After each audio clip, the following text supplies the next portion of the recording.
Olá, eu sou o professor Sinoel e neste vídeo nós vamos conhecer a história da Revolução Constitucionalista de 1932. Mas para entender bem essa história, nós temos que voltar um pouco no tempo, lá na Revolução de 1930, que pôs fim na chamada República Oligárquica, período da história do Brasil marcado pela alternância de poder entre as oligarquias cafeeiras de Minas Gerais e São Paulo, entre os anos de 1894 e 1930. A Revolução de 1930 derrubou então o presidente da República, Washington Luiz, impediu a posse do seu sucessor eleito nas eleições de março de 1930, Júlio Prestes, depôs a maioria dos presidentes estaduais, fechou o Congresso Nacional, as Assembleias Legislativas Estaduais e as Câmaras Municipais e, por fim, cassou a Constituição de 1891.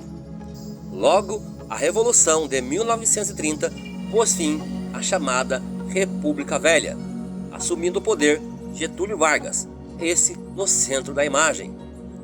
Após a Revolução de 1930, havia o compromisso de convocação de novas eleições e a formação de uma Assembleia Nacional Constituinte para a promulgação de uma nova Constituição. No entanto, não foi isso que aconteceu.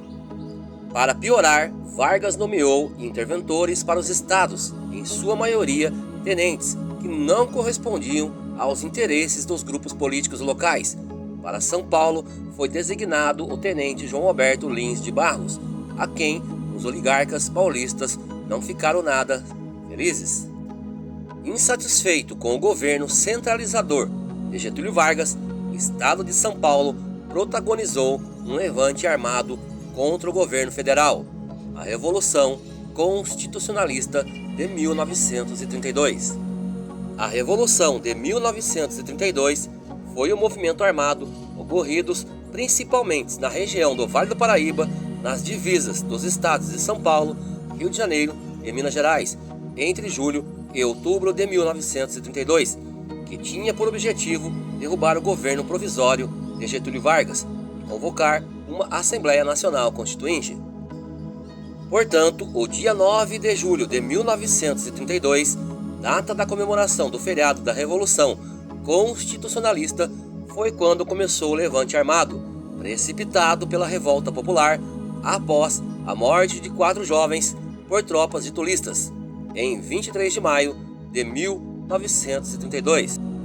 Os jovens mortos Martins, Miragaia, Drauzio e Camargo se tornaram os mártires do movimento constitucionalista de 1932.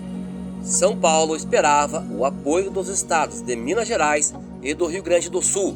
Logo, os políticos de São Paulo esperavam apenas um breve conflito militar com uma rápida marcha para o Rio de Janeiro, para depor Getúlio Vargas, na então capital do país. São Paulo não teve a solidariedade desses estados.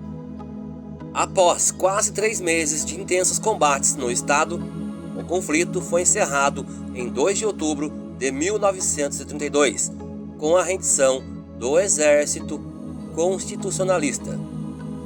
No total, foram 87 dias de combates, com um saldo oficial de 934 mortos, embora estimativas não oficiais reportem aproximadamente até 2.200 mortos. Mesmo com a derrota, foram obtidas posteriormente algumas reivindicações de São Paulo, por exemplo, a nomeação de um interventor civil e paulista, a convocação de uma Assembleia Constituinte e a promulgação de uma nova Constituição em 1934.